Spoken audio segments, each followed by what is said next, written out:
എത്ര പിഞ്ചു മക്കളാണ് ബൈക്ക് ആക്സിഡൻറ്റിൽ മരണപ്പെട്ടതെന്ന് നമ്മൾ ഓർത്ത് നോക്കുമ്പോൾ ഈ ഒരു പ്രയാസങ്ങളും അനർത്ഥങ്ങളും ഒക്കെ സംഭവിച്ചു കൊണ്ടിരിക്കുന്നത് അല്ലാഹു സുബ്ഹാനഹു വ തആല നമുക്ക് തന്ന നിഅമത്തുകളെ ആ നിഅമത്തുകൾക്ക് തിരിഞ്ഞു കുത്തുക എന്നുള്ളൊരു സ്വഭാവം നമ്മളിൽ ഉള്ളത് കൊണ്ടാണ് അല്ലാഹു അതിൽ നിന്നൊക്കെ ഒരു മാറ്റി അള്ളാഹിന്റെ ദീനിനെ മുറുകെ പിടിക്കാനുള്ളൊരു ഭാഗ്യം അല്ലാഹു നമുക്ക് നൽകുമാറാകട്ടെ.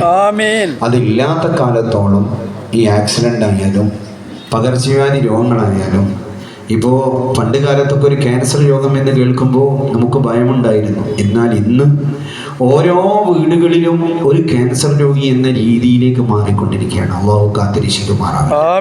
അള്ളാഹു കാത്തിരക്ഷിക്കുമാറാകട്ടെ. നമ്മുടെ നാടുകളൊക്കെ ഇതുപോലത്തെ മജ്‌ലിസുകളെ കൊണ്ട് നിറയുന്ന, ഇതുപോലത്തെ മജ്‌ലിസുകളിലൊക്കെ പങ്കെടുക്കുന്നൊരവസ്ഥ അള്ളാഹു നൽകുമാറാകട്ടെ.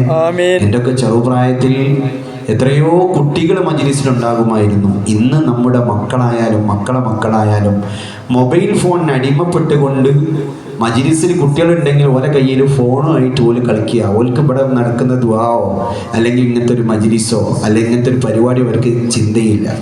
രക്ഷിതാക്കൾ അവരൊന്ന് അടങ്ങി നിൽക്കട്ടെ എന്ന് വിചാരിച്ച് അവരെ മുന്നിലുള്ളൊരു മാർഗം മൊബൈൽ ഫോൺ കൊടുക്കുക എന്നുള്ളതാണ്. വേറെ ഒരു മാർഗവും ഇല്ല. എന്നാലേ അവരടങ്ങി നിൽക്കും. അങ്ങനത്തെ ഒരവസ്ഥയിൽ ജീവിക്കുമ്പോൾ ചിന്തിക്കണം, ഇന്നില്ലെങ്കിൽ നാളെ